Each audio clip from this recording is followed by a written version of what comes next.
everybody, and thanks for joining us. It's nice to see you. I'm Duncan Hood from the American Schooner Association and the Great Chesapeake Bay Schooner Race, and we are joined today by two very highly respected luminaries, if you will, in the sailing world. So we've got Nancy Richardson. Say hi, Nancy. And Hi. And Captain Daniel Moreland. Here he is. Welcome, welcome, everybody. Tonight, we have a chance to view what I think is probably one of the most influential movies that I really have practically ever seen. I saw this movie when I was traveling with my wife on a circuit around Fundy Bay. And we went up to Prince Edward Island and came back down, got to Chester, Nova Scotia, and it was raining. It was raining, and the local arts center was going to show this movie. And my host at the B&B said, "We're going to the movie." We went, and it was absolutely delightful. So I fell in love with the movie. I fell in love with Chester, and here I am back in Annapolis. So we're going to talk a little bit about Irving and Exie Johnson, and we're going to talk a little bit about not only their boat, but also about the Peking. It's a very large schooner that very large ship that we'll see in just a little while. And to get started with everybody, let me give you some ground rules. Currently, we've got our comments, I hope, turned on, and our Q&A. So, since you're joining us now, let's test that out. If you guys would just type in where you're dropping in from. I'll start off and I'll just simply type Annapolis, Maryland. And let's hope everything works out. Oh, there's somebody from San Francisco and West Vancouver and Alexandria and Maine. Now, Daniel, both you and Nancy should be able to see that if you hit your... Oh, Anna's on. Isn't that fun? Anna Johnson's on. Yeah, isn't that fun? Yeah. So it's great. There we go. My goodness. Well, we have had the largest registration turnout that we've ever had. There were 285 people registered, and thank you all for coming along. It means a lot to us as we put these things together and do it. Now, Captain Moreland and Nancy, we're going to talk just a little bit about the Johnsons. And Irving and Exie made a huge impact on our sailing world. And I wonder if we could start out, Nancy, if you could talk about, because you actually knew them, it's a lovely story, how you met them and came to know both of them. Take it away, Nancy. Hey, it started when I was first a Girl Scout, as a Brownie Girl Scout. And my mother bought a ticket to hear Irving talk about their fourth world voyage. This was in about 1948, I think. And I thought, okay, Mom, take me to the thing. But I was totally transfixed by the photographs that he showed and the places that they had sailed to and the people that they were with, etc. So I wanted to be a Mariner Girl Scout right then. I had to wait until high school, and our troop had sailed with Yankee. That was the Irving and Exie's, the name that they put on all their ships. Anyway, as a Mariner in 1958, we sailed on Yankee. That is my troop from New Jersey. But it was right after Irving and Exie sold Brigantine Yankee and transitioned to their ketch that they sailed Europe and other interesting places. Absolutely. But I followed Irving and Exie and their sailing opportunities and got to know them through Mariner, Girl Scouts, and others. And Irving sometimes came to New York to go to the New York Yacht Club or to the Explorers Club. And I worked at Girl Scout National Headquarters. And so he'd bring me along. That's a great story. We were walking up Fifth Avenue one day, and I was a bosun's mate in the Coast Guard Reserve, and I was having a hard time getting the heaving line over the after rail in the search and rescue.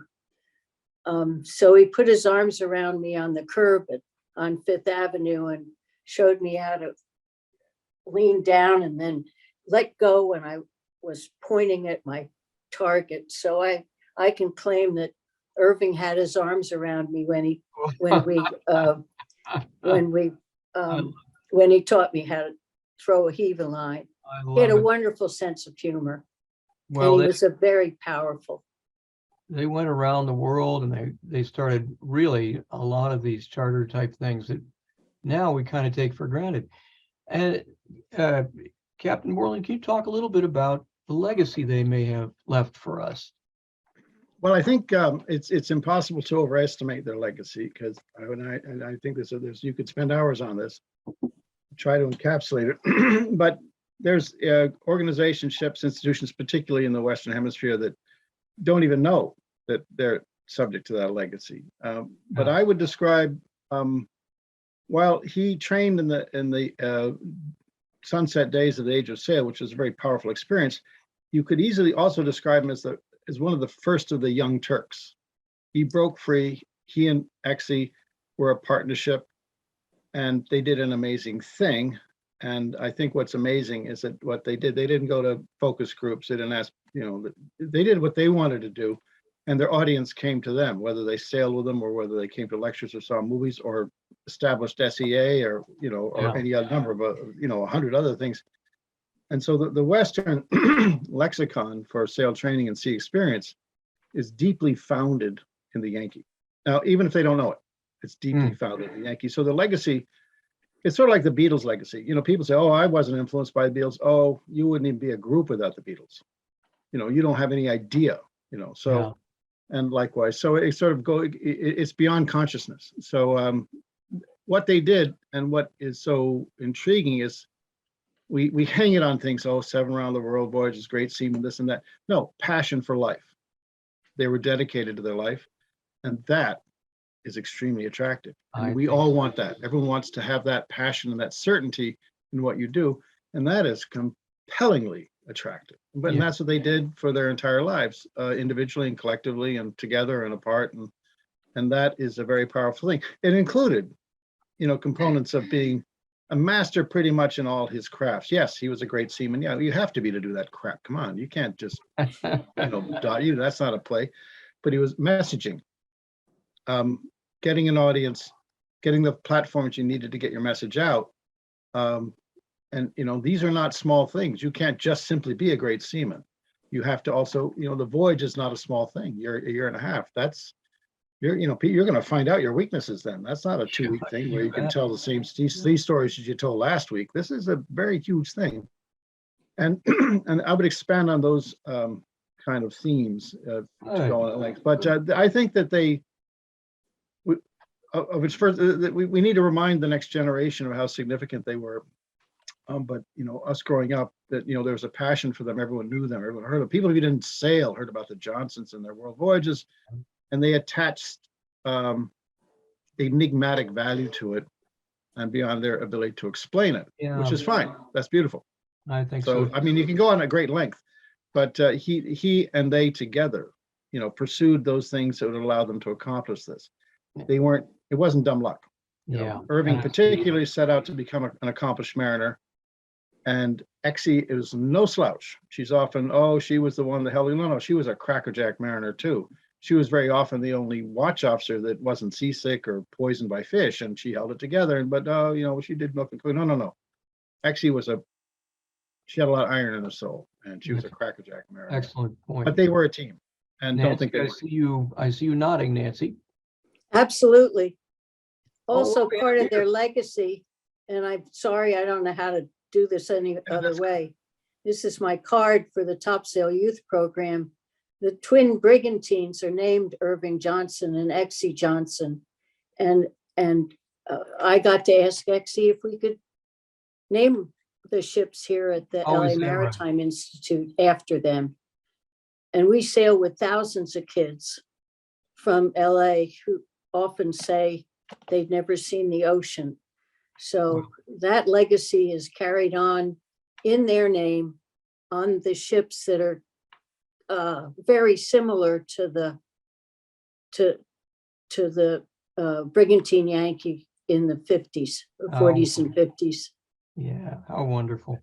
And that's Now, all true, but I would submit that there is not a sail experience, sail training operation in North America that doesn't have a direct link to the Johnson's voyages, and I mean a direct link.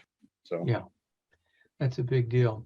Now Yeah. we're about to cue up this movie, and it's about Irving Johnson's first trip around Cape Horn in the Peking. And the Peking was a very large sailing ship. And I believe, Captain Moreland, you were talking about that he went as a passenger, and that's what allowed him to film this. Can you explain that? well, I mean, that was he could have signed on as an ordinary seaman. He would have gotten the job, but that Mhm. meant he wouldn't have been able to make the film. Yeah, It also meant he wouldn't be able to understudy in the way that he desired. He knew exactly what he wanted. He wanted the experience, but he wanted to study it in a certain way. He didn't want to peel potatoes and chip rust. He wanted to learn what was going on. He had an agenda. This is the best way to serve it. And he wasn't proud. Oh, he was very proud. I'm going to say he's very proud, but he knew that this was the best way to do it. Pay your ticket, get to do what you want. And then he blended in with the seamen. He went aloft, he made sails, but he could also step back and make the film and study it. If he was an ordinary seaman, he would not have been able to do that. He would have been on watches and he'd be chipping rust and, Yeah.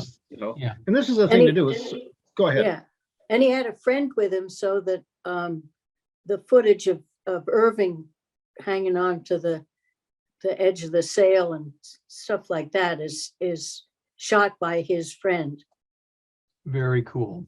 But this is Charlie. very, very considered. This is, I mean, to me, you're also seeing the beginning of that sort of operational genius. Because Yeah. he could have signed on as an ordinary seaman. He would have gotten the gig, not a Yeah. problem. But it means you would have to go there and come back and subject to the discipline of the ship.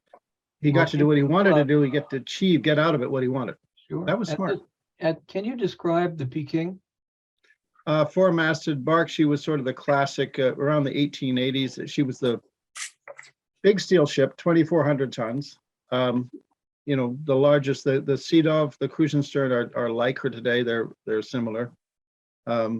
Big steel cargo carriers, and they represented the last generation of age of sail cargo ships. They didn't need many crew. They sailed pretty well. They're driven, but they were the epitome of the, I call it the sunset of the age of sail. They were great ships, very well thought out, very evolved. And if there's ever to be another generation of great ships, they will start there and move forward. But Yeah, 2,400 well. gross tons, I mean, thinking like Irving and Exie Johnson, those are 100-ton vessels. Peking Castle is about 300 ton. So this is a large vessel and none too many crew. None too many, I mean, 25 crew or something. Yeah. And think of the Cuddy Sark at 800 gross tons would have had 40 or 60 crew. So these are very well thought out commercial. They were there to make money. Yeah. Commercial pieces of marine technology. Sounds great. Well, I'll tell you what, I think we've beaten the bush enough. Why don't we take a look at the film? And as we go, for you viewers, think of some questions you'd like to ask them. Captain Dan Moreland is, of course, captain of the Peking Castle, a large sailing training ship. And Nancy Richardson has done everything you can think of, and she's now very active with the Los Angeles Maritime Institute. So she's got quite a wealth of knowledge to bring in as well. And looks I like can claim to have sailed with Dan Moreland on I guess it was Ernestina. Probably, yeah. oh, good fun. Good fun. And maybe, but you haven't sailed with me on Peking Castle yet. I'm Oh, hurt. yeah. Oh, you And have. Okay, good. So two It's ships. coming. Good. It's coming. and the schooner from South Street. Oh, Pioneer. yeah. Yeah, Letty yeah. Howard. All right, my Yeah. friends, here we Nancy and I were go. old shipmates. Let's hope it all works out. Okay, everybody ready? God help us all.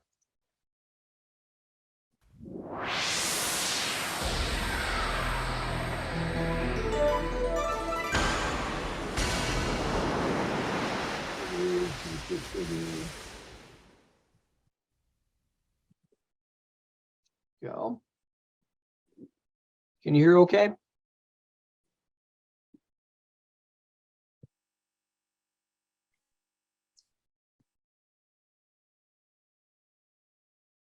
Here we go. Sure hope everything works.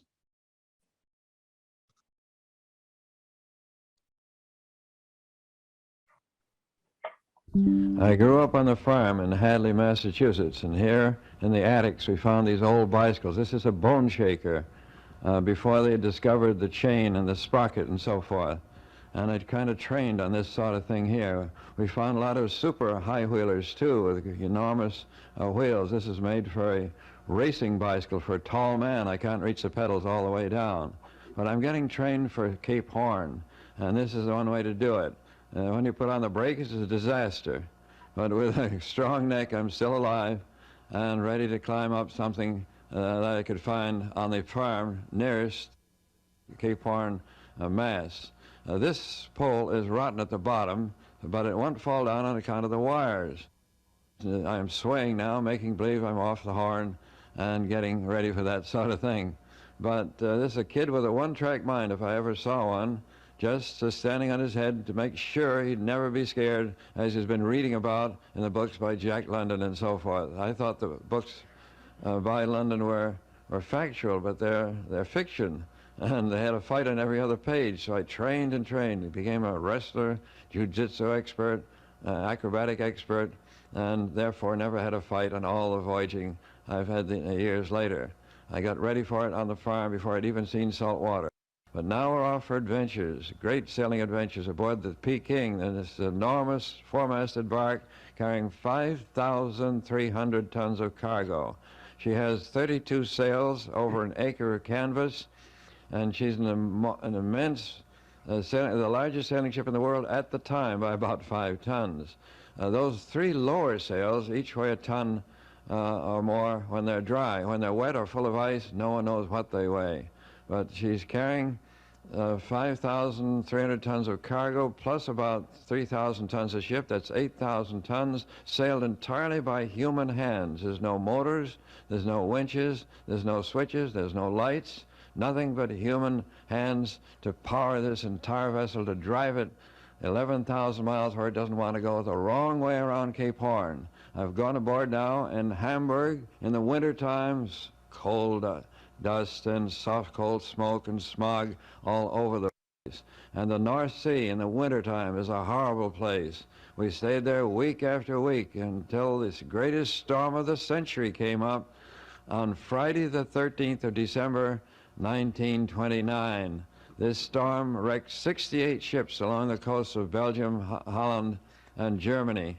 And we were out there in this storm, but of course this vessel was built for Cape Horn, so this storm, as long as she didn't run aground in the comparatively small North Sea, was safe enough, but what we almost did pile up on the coast of Holland. Here, a picture from the bowsprit of the figurehead and the 3-ton anchor hanging over the side. It was caught by the waves and dashed back on deck, breaking the chains that held it, and then we went up there to secure this anchor on deck. We got bashed up too, carried some of the fellows aft to be patched up by the captain, who's an expert at repairing seamen, no matter how they seem to be smashed around.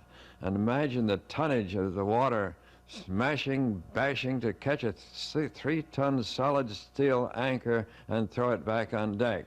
There's a young fellow up here making fast the inner jib, and he's got a job to do, and you go ahead and do it no matter what. There's something about these vessels that cause some kind of hypnotism. You do things you'd never dream of doing in your ordinary mind. But look now, this is just the North Sea. This is not Cape Horn. The rails are going under maybe 3-4 feet or so, but off the Horn they go 20, 25, 30 feet underwater. And remember how cameras cut down the size of waves? If you've ever taken pictures of waves, you'll find them looking terribly small when you come out with the pictures. But those waves are still just North Sea. They're not Cape Horn. Off the Horn, I got 80 feet high, and they'd come up between me and the horizon. But here's a sailor who's been bashed around the deck for a while, and he's kind of catching his breath now, wondering what he's going to do next. He's hanging on to the lifelines, but he's a good sailor. Standing on one of the spare spars there, he's emptying the water out of his boots into his oilskins and making himself a little lighter. Not drier. There's no way to dry anything except by sleeping in your clothes on board. Now, these pictures taken from the lowest yard on the mainmast here, the 6 yards on each mast, and when you get up to the top, it is some height. But again, the North Sea seas are nothing to what we'll get off the Horn when I get down that way. But 17 days were spent in the North Sea until finally we got a fair wind and headed down in December down south through the English Channel, putting on chafing gear to prevent the sails from chafing, especially during the doldrums when you're just rolling around with no wind. But chafing is a deadly enemy on board ships, and we're always watching the sails, checking everything to see they don't chafe undue. But here the skipper is heaving the lead. You drop the lead from the end of the bowsprit, 56 pounds of lead, and it's armed with grease to make sure to bring up a sample of the bottom. And here they're learning the lines, 350 different lines we had to learn the German names of, and they don't even know them in English. And boy, you better learn them, because if you don't, you either smash something or kill somebody, and they take a dim view of either one. But the captain's right there just ticking them off and just saying how dire it is if you make the wrong step. But here we're plowing south, gradually repairing things. We did have damage during that enormous storm which sunk so many ships in the North Sea, which is a graveyard, the greatest graveyard of the world in ships in years gone by. Now we're cutting off the old stay and going to seize on a new one. We carry miles of wire and all kinds of repair equipment aboard the ship. They're not supposed to go into any harbor for any reason whatsoever except in harbor of destination for the cargo. These vessels are self-sufficient for months on end with food, water, supplies, repair equipment, and down on the bowsprit they're smearing the wire, bare steel, with white lead and tallow before parceling and serving, therefore preserving the steel for years to come. Here they're bringing the 3-ton anchor back on deck, where it is securely bolted for the voyage around the Horn, and they don't get it out unless they happen to get too close to land. Here's the skipper heaving up on a corner of the 3-ton anchor, and he can move it too. He's 240 pounds of muscle, and what a man on his 56th voyage around Cape Horn, more than any man I ever heard of. But he is a super seaman, and I said there's nothing I could do better than follow his lead in how he survived that many times around the Horn. Here they're having lifeboat drill, which they had once during the voyage, and it seemed to be sufficient, because generally you can't get lifeboats over anyway unless it's fairly smooth. In rough seas, forget it. And they're very handy in moderate conditions, but not in very heavy seas. Skipper lending a hand here now. Nobody takes a chance with his discipline, no matter what. The rope's in the mate's hand now. Somebody made a mistake in one of the lines, so they're all getting the training. And what he does is name some line there, and they rush out to grab a hold of the line he's named, and then he names another one, and they rush out to get a hold of that. Of course, after a while, he's kind of tired, so then he names something way up the rigging, and by the time they get down again, he can rush after them. He's rested, and he can rush after them again. There, the first shall be last, a fellow capsized in the slippery deck. Now, he has this special dog now, owned by the skipper, who knows just where to bite these fellows to make them go faster. He's supposed to bite the last fellow in line, but sometimes he makes a mistake, and he got the first fellow in the line that time. Here he comes there, and you must run up and down the rigging. There's no walking. Handling sail is always on the double. On a Sunday, I help train the fellows in wrestling and so forth, which they wanted to know very badly, because it was so obviously easy to handle somebody if you know wrestling.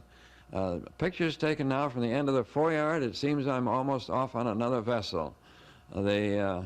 Looking back there, they're repairing sails on deck. We make all our own sails as we go along. Everything is done aboard ship that possibly can be.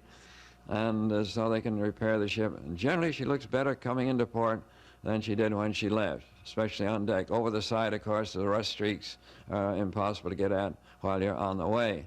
Now the forecastle head is nice and dry, and the bowling wave here bowls ahead of her here, just a marvelous place to be and watch that wave. And then way out ahead of us, the end of the bowsprit is generally speaking 50 feet above the sea, but sometimes it dives under the sea off the Horn, and that we expect to see later on. Captain arrives with his dog, specially trained by the skipper like no other dog I've ever seen in my life. And every other day he simply grabs the dog's muzzle and just squeezes till the dog shrieks with pain, and then he says, "Now look, that's for nothing. Now see you don't do something." That's the general way. The dog has never been petted, knows nothing about it, will take a piece out of you if you try to pet him, as he has no knowledge of it whatsoever, never did. Here the fellows are splicing up new ratlins, which are getting old on one of the masts, but all of a sudden the wind changes, so they dash off to change the attitude of 32 sails to the new wind direction. Also, 18 yards must be altered to the same conditions, and this day or night, no matter what, you get used to. But it's quite a maze of rigging, 350 lines. But there you have sailors as close to heaven as sailors ever get, way, way up aloft, like anyway. And that all does help. But what a spot, all those sails, and you put them up there and made them from scratch. Skipper with his Sunday coat on, taking a sight, and that gold braid would turn green if there's any spray. Here he's cutting hair, he's an expert. Also, these fellows very seldom pull on something. They jerk. They can make a lot more strain on something if you jerk, like pounding a nail through a plank. If you tried to push on the nail with a hammer, it'd never go, would it? But if you hit it like a big jerk, you can create 5, 10 times more power momentarily, a split second. And that's the way they sail these enormous ships. Now here on a Sunday is the port watch lining up, but they're all going back, except the man at the wheel and man on lookout, going back to catch up on sleep. They're on 4 hours, off 4 hours, on 4, off 4, and they eat in their time below, and they mend their clothes in their time below. They're the skipper's an expert on everything aboard ship. Look at the size of his hands cutting this fellow's hair. The trouble is to get some scissors to get on his fingers, but you have to use special ones. Here are a lot of fishermen and fishermen's advisors out on the bowsprit, and trying to spear. Oh, look, the shark wouldn't touch that salt-pickled pork. It's simply no lean on it at all. It greased our potatoes, though. I'm in the center now, sewing sails. The sailmaker's at my right with the officer's cap on. And this is double-aught hemp canvas. And you can make a pile of it 7 feet high on deck. It'd stand right up there by itself. It's so stiff. I could do 20 feet of seam at racing speed in an hour and do about 2 feet the next hour getting over it. But the dog doesn't want any petting. Just kick a stick and kick him in the face, and that's all right. That suits him fine. Now we're changing all the sails to the older suit of sails, the weaker suit for wear and tear through the doldrums and through the trade-ins and all. But when we get down to the Horn, back will go the stronger sails, the strongest possible we can do. Now when you pull with your hands, up go your feet. Now this seems a very silly sort of a way to be up on there. Why doesn't somebody tie these foot ropes down where they belong? But no, that would be too easy. It seems to work. We all trust the foot ropes, even though they go high on your head. Oh, look, one day the turkey got sick, so he ate him quick before he died. Well, you know what I mean. We dispatched the turkey before he died of some sickness. And anyway, it tasted good. It didn't poison us at all. But here we have 4 propellers chewing along, chewing up the wake, going like a bat. 4 propellers? No, it's simply the wind in the sails that we made with our own hands, and we put up there with our own hands, and we adjusted with our own hands. Roaring along she is now, 12, 14, 15, 16 knots. Tremendous, 8,000 tons bowling along. This is what we love. We just created it. We feel like Superman. We made all this happen. And she is going 8,000 tons, going where we want to go, not necessarily where she wants to go. Coming about the first time, I thought somebody had made a terrible mistake. I thought the yards would crash down, but no, they didn't make any mistake. The skipper doesn't make mistakes. He's a super seaman if I ever saw one. And I believe the things I learned from him saved my life several times over in our many voyages around the world. Oh, look, the dog bit the wrong fellow. You're not supposed to bite the paid sailors. We have 5 professional sailors aboard, but he's supposed to bite the trainees, you see. We had a lot of trainees aboard, and they needed a little biting now and then to make them go a little faster. And they get the idea, and here's a way of multiplying power, but through our hands only. Every hand is on the capstan bars and pushing fast. Handling sail is always on the double, so that they'll always know how to do it and won't get caught in any other way. See, notice the jerking now? Ha-he, ha-he. And the he is when you all must jerk together or it doesn't work. Lovely dog. I wanted to pet the dog, but there wasn't a chance. He'd never been trained that way, and he thought you were doing something bad if you tried. Beautiful dog, but no sense at all from our point of view.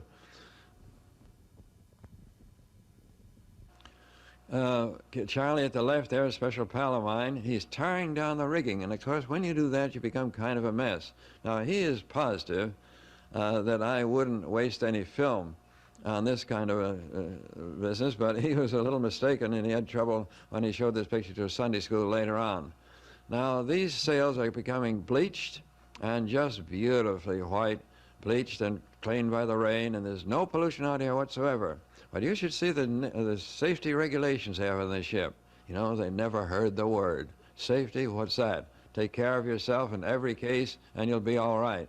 And that's what they teach. Now looking down, look at these sails on one mast. Down, down, down, down. We got sails down, down. And finally you can barely see the ship way down there. Sails, they are what make it go, what we make, and our connection with the elements are through those sails. And I have a few extra pictures of them, but I'm not ashamed of it. The sails are everything. They're our connection. But the fellow on top is simply stacking the other fellow down in a line. Neither one of them is fastened, you see. And so why should you be? Just pay attention and get a hold of something. And it'd be silly to let go, wouldn't it? And as I said, there's no safety regulations whatsoever. One time I was lecturing in a place where they had a bell, and the bell went off at exactly the right time for this fellow who just rang it there next to the wheel. Sunsets and sunrises look the same at sea, and not very exciting without color film. But this was before the days of color film entirely, over 50 years ago. The fellows are using leather boots now. I had rubber boots, but they're much more clammy than leather boots. And I hadn't even heard about it when I went on the ship. 8 bells in the forecastle, and this is in a work day, one of the weekdays, so the mates come down from the midships to give each man a job. One or two men go to the wheel, generally one man, and men on lookout, 5 or 6 go to the sailmaker, 8 or 10 go to the blacksmith. Now there's a lot of blacksmith work, there's a lot of metal on here, gets worn, gets broken by the seas or storms, and so there's a lot of work. 100 feet long, this brand new foresail we're building here. We've built the pieces down below and put it together on deck where there's 100 feet of clear space. But otherwise there's nothing like that below with the cargo in there. We had general cargo, manufactured goods going to Chile. But they're sorting spuds there, and now they're bringing hundreds of pounds of seaweed from the open sea on board the ship, looking for parasites. They found over 50 kinds of parasites, put them in formaldehyde, and the captain is hoping that someday he'll find a new kind of fish or parasite that will be named for him. If you ever hear of a Jus fish, Captain Jus, J-U-R-S, you know that he's found something on one of these voyages. We're signaling a steamship returning from near Cape Horn, the Strait of Magellan.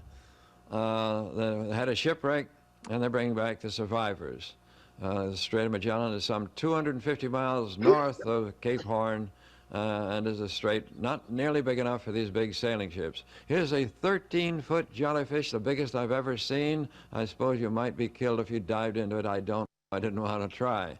But the doldrums are something that are quite easy to describe. There they are, like a painted ship upon a painted ocean. Of course, that's a famous quotation. And that's where we're sitting right now. We're sitting there. Oh, it rained last night, so they caught fresh water on the deck for washing clothes. You're not allowed to use it out of the tanks. There's not enough to go washing clothes that way, so you catch it yourself. But we're sitting here day after day. Luckily, instead of being there 2.5 weeks, we did it in 2.5 days because we'd lost 17 days in the North Sea and we're lucky to get through here in a hurry. It's a very quiet sort of a place. We're barely moving, but we are moving some instead of sitting solid now. And there's that super seaman, the captain, on the bowsprit, about to spear a fish.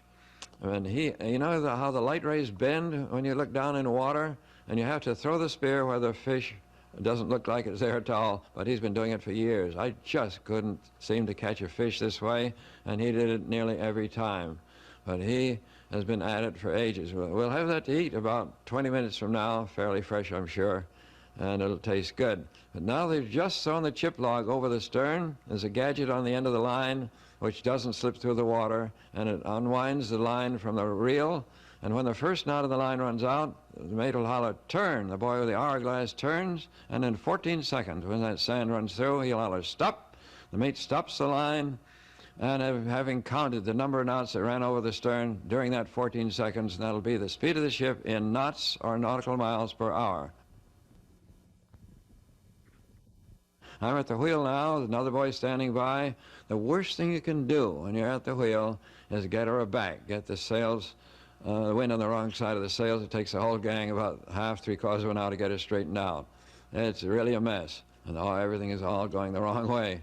But now, again, we're tearing along. This is what we dream about, repairing cargo gear up there. In the center of the picture now is a light tower in which is an elevator. So when the stormy seas come over the forecastle head, you got to put the side lights on this elevator down below, put it up inside the light tower, and the light shines out through some very heavy glass in the sides and forward. Those are the side lights, the red to port, green to starboard, found a ship. Now I'm going down the stay from the top of the foretopmast to the end of the bowsprit, some 17 stories down.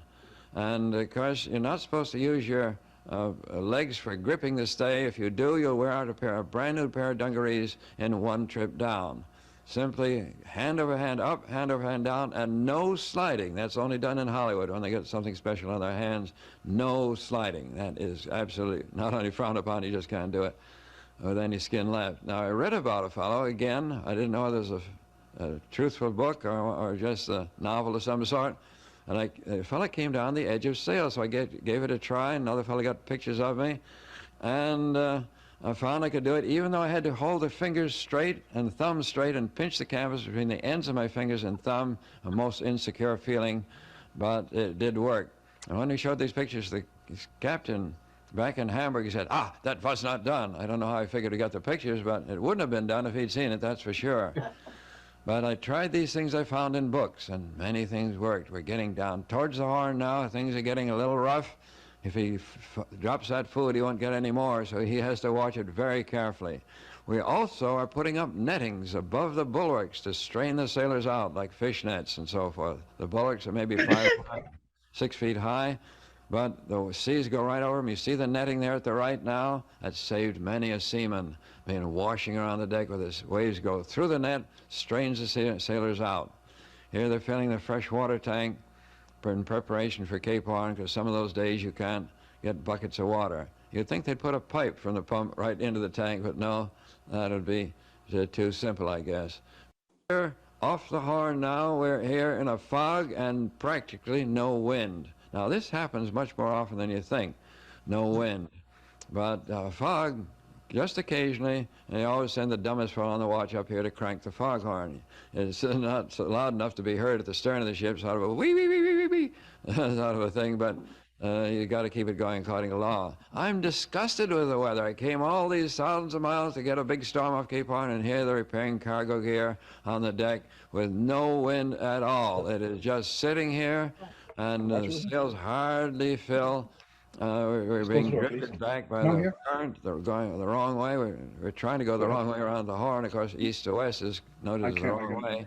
And I'm disgusted. But I took a precaution of going to Ireland. Look at this, not a ripple on the water, not a ripple.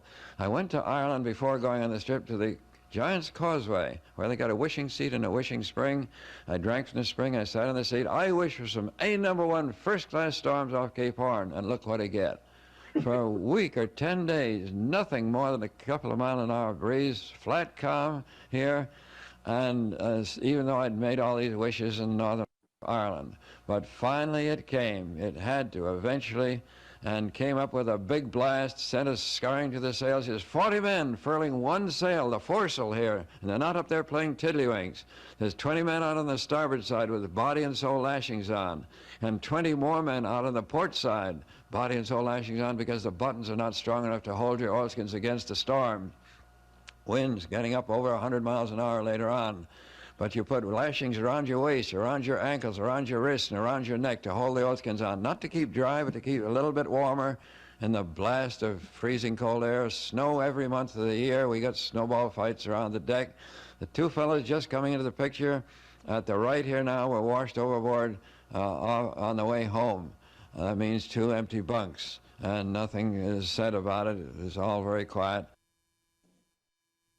Now, you must be on the ball at all times and get yourself out of the way of a big wave coming roaring across, because there's not time for somebody to tell you how to go about it. You wind yourself up on some wire or a lifeline that's specially put up there for the purpose from the windward side, because otherwise you get bashed away from whatever you're trying to hang on to. Pictures from the top of the mast now, 17 stories high.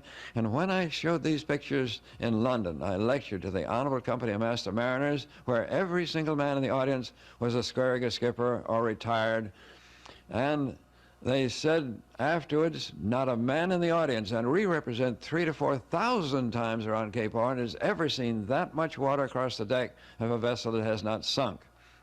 Can we get a copy for the British Museum? So I got a copy in the British Museum. I thought, what can a young fellow do to get something in the British Museum? It's incredible, but there's no other pictures taken under these circumstances ever taken and never will. There's no more loaded square riggers. This is storm number 2. In between the storms, you set sail.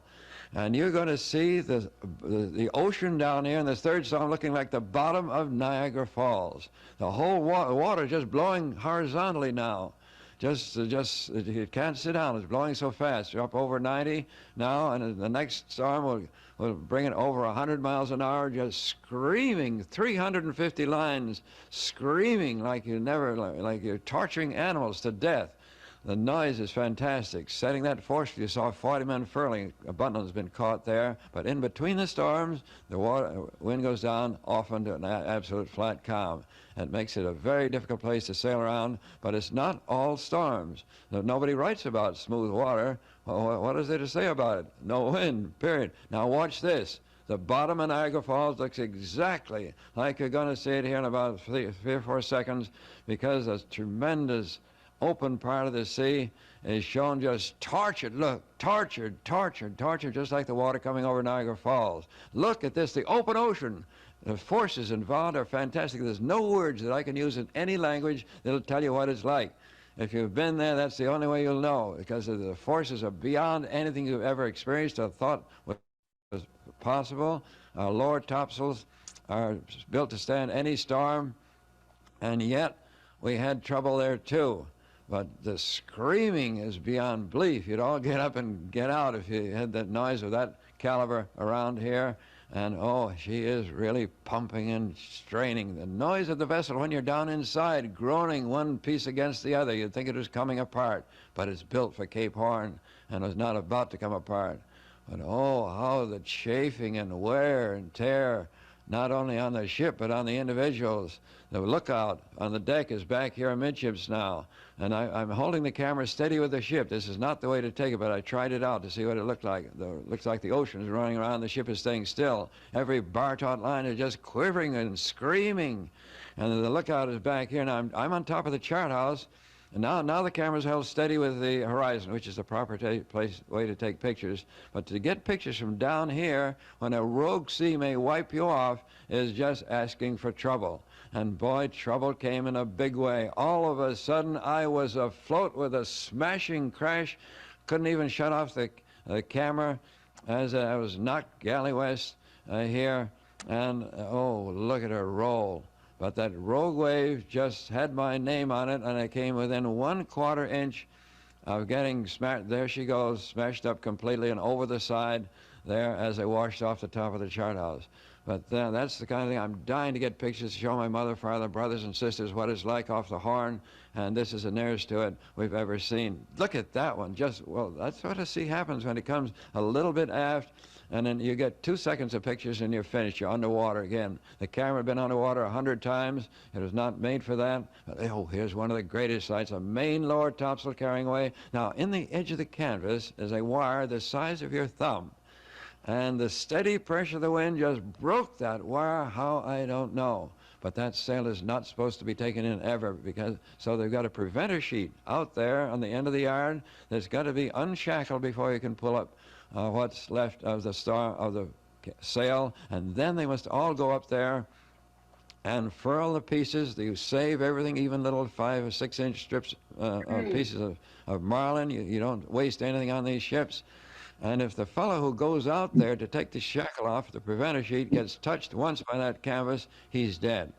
Boy, he just knocks him off, and that's that. The skipper on deck was blowing his whistle, trying to make him stop, but we couldn't even hear him 5 feet away. Well, when they got that corner of the sail pulled up, the clew of the sail pulled up, you'll see a 4-inch strip of canvas down the lower right-hand corner just hanging down there. You just barely see it now. But the third mate got up on the end of the yard, could not reach that 4-inch strip of canvas, so he hung down. And I missed the best picture of the whole trip. I ran out of film.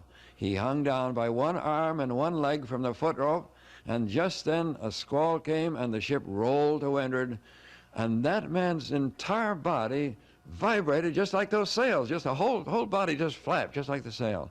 Never have we ever heard of or seen such a thing as a man's body flapping like a sail. But when the man came down, nobody said one word to him. We all would have done it. Some kind of hypnotism makes us do those things. It's just incredible. When you look at them later, it's crazy, but they do it under the conditions of working for the ship, making you go, she needs you. And when there's something like that going on, you would do the same thing too when you're young under those conditions. Look at the water just blowing horizontally. Just the whole air is full of water. When you breathe water along with some air as well. But I tell you, it's just wild, the circumstances. The nets are getting tired now. They're gradually wearing and chafing down, but they saved many a life. And how the seas do crash across the deck, wear and tear at the equipment and the rigging and all that, and we have to watch the chafe. And finally, we have to drive the ship 200 miles west before it can turn north. Cape Horn is not just a point where you go around and finish. No, so you got to go 200 miles west against the currents, against the winds, and then head north. Otherwise, Chile has got the worst lee shore in the world and is known for smashing up ships by the hundreds there over many years. But these fellows are at the after wheels now. Their midships wheels broke, and they're lashed here now, so they won't get thrown over the side by the wheel when it gives a kick. If it chooses to kick, it can catch in your clothes and throw you right over the side. But now we've turned north. We're headed up along the coast of Chile. And the mates came to me and said, look, did the captain ever tell you how he saved a couple of fellows during a storm?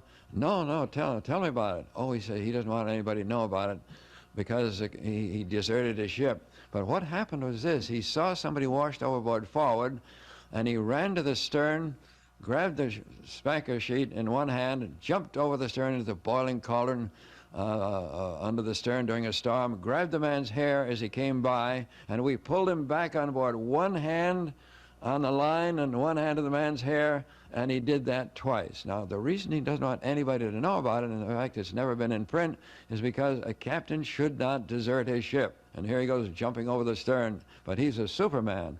93 days out, we see Chile now, the first sight of land, and here's a little tug with a big stack, loud whistle, and no power, but useless to us. So I was able to get on the tug and to get these pictures.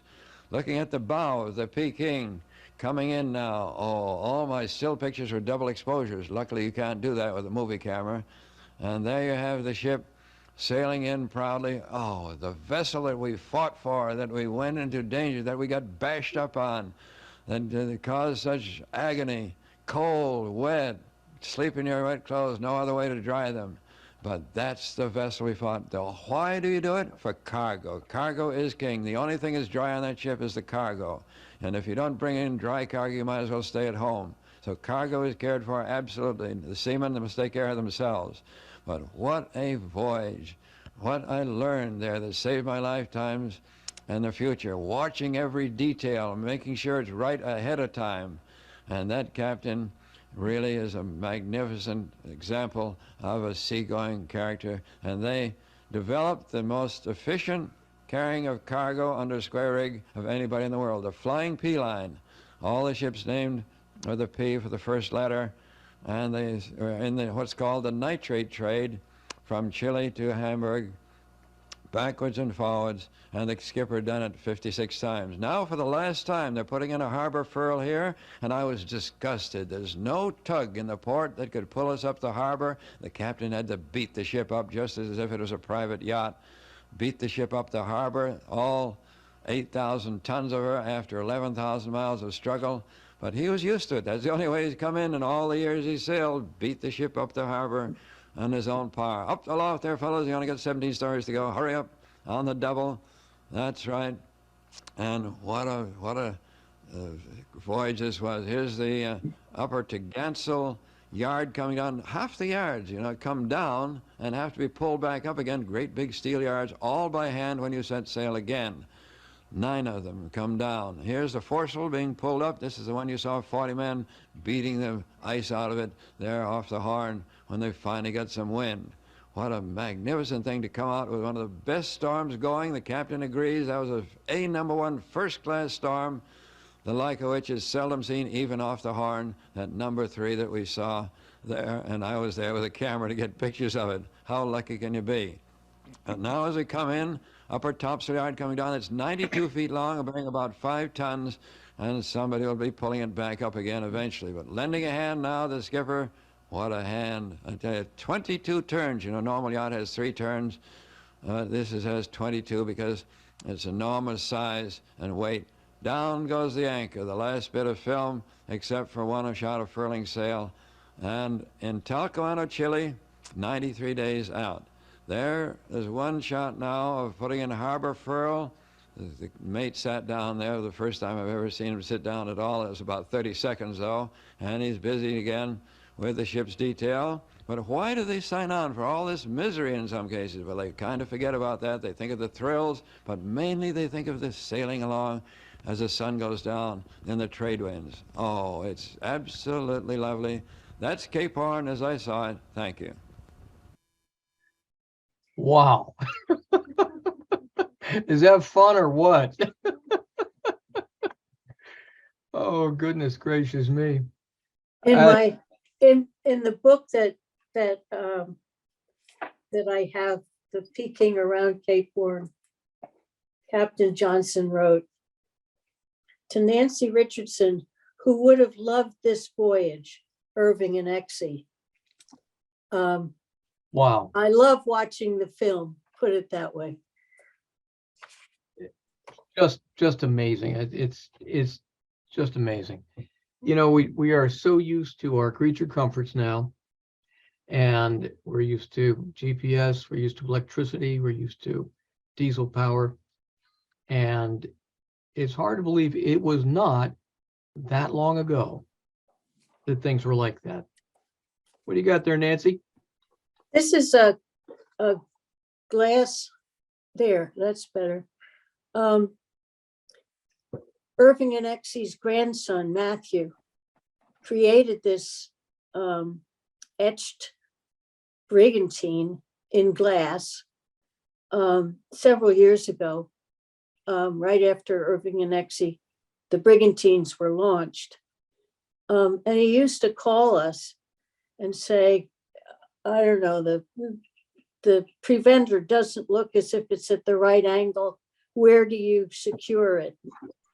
And other details like that. So this is as close to the brigantine in glass. It's beautiful. It is. Yeah. I love it. Dan, what kind of feelings do you have after watching that film?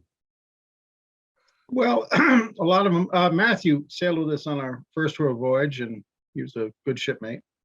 What do I feel? It's a it's a good representation of it. It's Captain Johnson's a good storyteller. He keeps the pace going. You know, there's some reading between the lines. You know, there's a little, you know, some of it's for the, you know, set in today.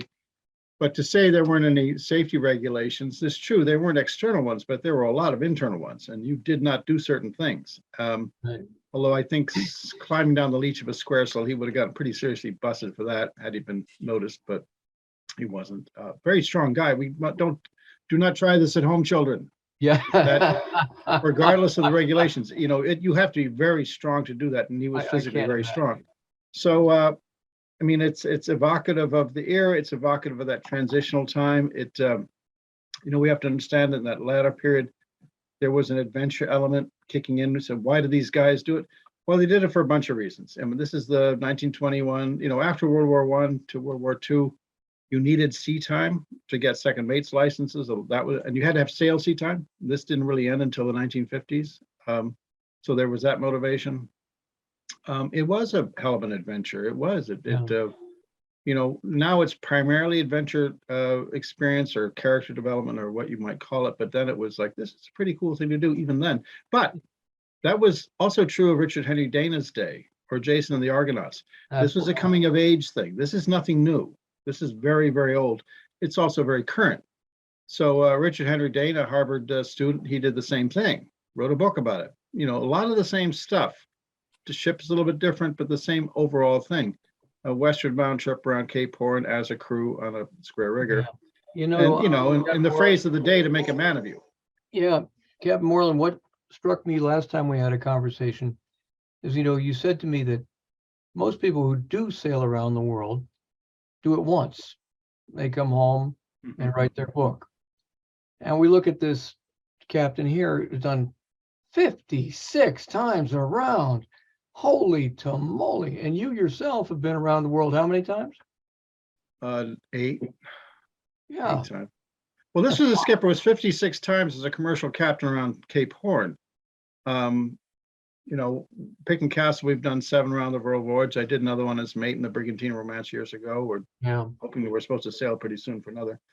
But I'm a flying fish sailor. We got this nice bypass called Panama Canal, and you don't see me anywhere near Cape Horn. When you see palm trees on Cape Horn, you'll see me coming close, but not I like it. So, but All it was a rite of passage for a mariner in Yeah. that era, and you sort of earned your bone, so to speak. You bet. And the Ladies guys and that I gentlemen. sailed with, also, this was a recognized thing, and it still is, but it's sort of gotten amorphous. But back in the Yeah. commercial shipping, it was a major thing. It was, you know, you were a made man, so to speak. You were a made man. Yeah. Ladies and gentlemen, we do have the Q&A boxes ready. And I think this is probably a pretty good time to poke in there. If you do have any questions, feel free to ask them. And we will put them forward to Captain Moreland and Nancy Richardson. And let's see what we got here. These are people, guys, get over here. All these questions are where you live. Oh, well, what do you do? Hey, Ravita Soni asks, why were they going around the Cape when the Panama Canal was open for more than a decade at that time? Easy to answer. Prevailing winds. You know, to go through first of all, if you're going from Hamburg, Germany, it wouldn't be a lot shorter to go through the Panama Canal. The eastern side of the Panama Canal, very easy to sail into. Western side, very difficult to sail out of. You could be weeks. It's all doldrums for 1,000 miles. Mm-hmm. So from a sailing and passage making point of view, if you did not have an auxiliary engine, going from Germany to the west coast of Chile, the only way is by Cape Horn. It wouldn't make any sense to go through Panama. Yeah. I have here, Johnson mentions a midship wheel and a stern wheel. Is this a typical configuration? How Yes. did this work? 2 steering wheels connected to 1 rudder. Well, they weren't connected at the same time. This is a common affair. A lot of ships actually still have it. The Eagle still has it. And it was the midships wheel was connected by chain and cable to the quadrant back aft. And the after wheel is connected to a worm screw, and the cable would break from time to time. And then you'd have to run back fairly quickly and put in the keys, very large steel keys to connect the stern wheel. But this is actually very normal. Christian Roddick, Denmark, Sondet, Gorsfalk, and Eagle still have this system. Yeah, yeah, very interesting.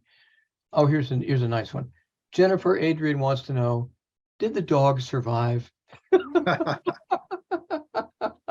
I love that. That's great, guys. I would wonder if the sailors survived World War II, but that's another Oh, question. my God.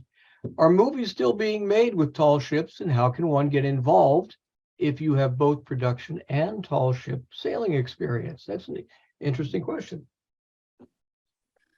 Well, I can answer a little bit. We've done a number of films, a number of TV shows. I'd probably check with Tall Ships America and or Sail Training International, depending on, I'd review the ships but are there major productions going on tall ships?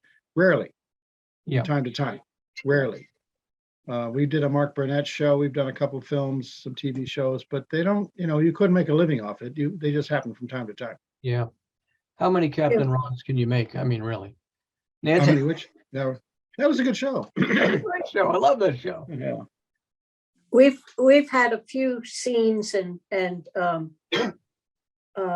few bits on the brigantines with Lammy, and partly because we're so close to Hollywood. Sure. Yeah, yeah, yeah. I imagine so. We get scouted a lot. We were scouted for master and commander said this is the wrong ship. We were scouted for Pirates of the Caribbean, and after several lobster dinners, I told them this is not the ship for you. But for the right ship, for the right movie, we're a good ship. But our ship kicks in maybe, you can kind of squeeze an 1850 if you're trying to be authentic. Most art departments are actually pretty good. But we're a latter day. Peking Castle's a mini P liner. She's a small P liner. That's her look, so. Yeah. But we don't fit every era. And we would not have been suitable for Master and Commander or Pirates of the Caribbean. Absolutely. Well, that's very cool. Ladies and gentlemen, we can put in some more questions if you like. And having said that, when you watch this film, Nancy Richardson, what feelings do you have watching this, having known the man himself and Exie as well? Well, it's not the first time I've seen it, and I love it every time. I know that I would not have enjoyed the voyage, Nor would I. but knowing Irving and Exie and visiting them at their house in Hadley, it was always fun because Irving would tell more stories and Exie would tell her side of the stories. Yeah. There's an article in a previous Sea History magazine, and it says, Exie Johnson, he couldn't have done it without her. And like Dan has said, they were a perfect combination. You're full partners. Yeah. Can you tell us about Exie a little bit, Dan? Well, like I said, I'd met Captain Johnson a number of times, but with Peking Castle starting in the late 1990s, we had a Yankee, I call it a Yankee legacy pretty much every voyage, and that would be a child, a grandchild, someone that had been, who had sailed with the ship. And I always was charmed that they weren't trying to reproduce the Yankee. They came for Peking Castle, but they wanted that overall experience. And then Mrs. Johnson and I, Exie, if you will, but we always call each other Mrs. Johnson and Captain Ward. It was very formal. It was quite charming.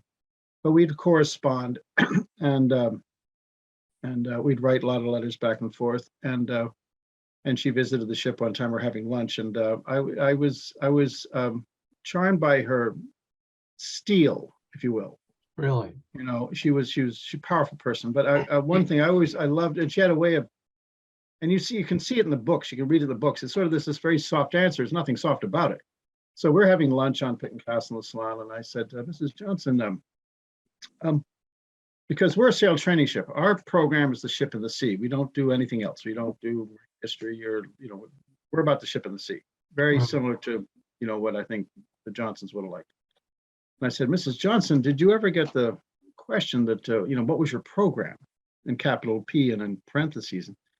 And she said, well, Captain Warren, Irving and I, we just thought we were too busy to have a program. And I thought, yeah, we kind of feel the same way, yeah. Yeah. Well, of course, it's a baloney. They have a program. It's the ship and the sea and the islands. They course. totally had a program. They had an in-depth, rich program that was saturated. But I love that answer, and I've quoted them many times. Oh, we're too busy to have a program. Right. Uh-huh. And you can sort of feel the sting as you walk away from that question. I know I'm very impressive. But you have to remember, they were of a certain era.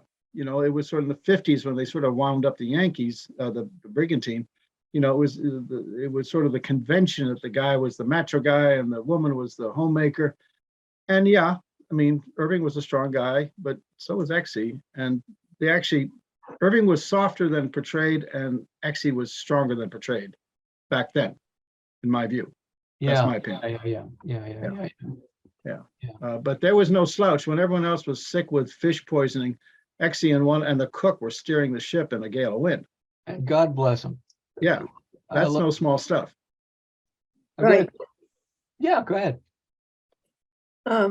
I recently had to give a speech, and I got to say something like, I got to sail, or over my lifetime so far, I've gotten to sail over 100 tall ships.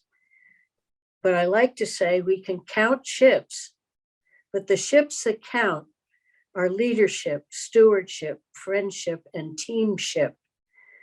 The ships add a qualitative essence to success, to getting to a safe harbor in life. So I say to everyone, let's make ships happen. Nancy, that was absolutely beautiful. Thank you so much. My friends, I think it's about time to wrap it up. If you can believe that, how quickly it went. And I have to say, it was a real pleasure to be speaking with both of you. It was a real pleasure to have you moderate with me. Thank you so much. Everyone, this particular session and other sessions are available on our websites. You'll see those addresses a little bit later on as we go. And so if you missed something, there's a good chance that you're going to be able to get over there and see it. Having said that, let's get that over with. Having said that, thank you very much. And we will finish off with our closing trailer. And Captain Moreland, thank you so much. My pleasure. Thank you. Richardson, fair winds to you. We will Thank be you. in touch. I really appreciate the time you spent with me. Thanks for everybody. asking. Oh, absolutely. We'll see you Come soon. sail with us. Oh, lovely. I love it. Here we go.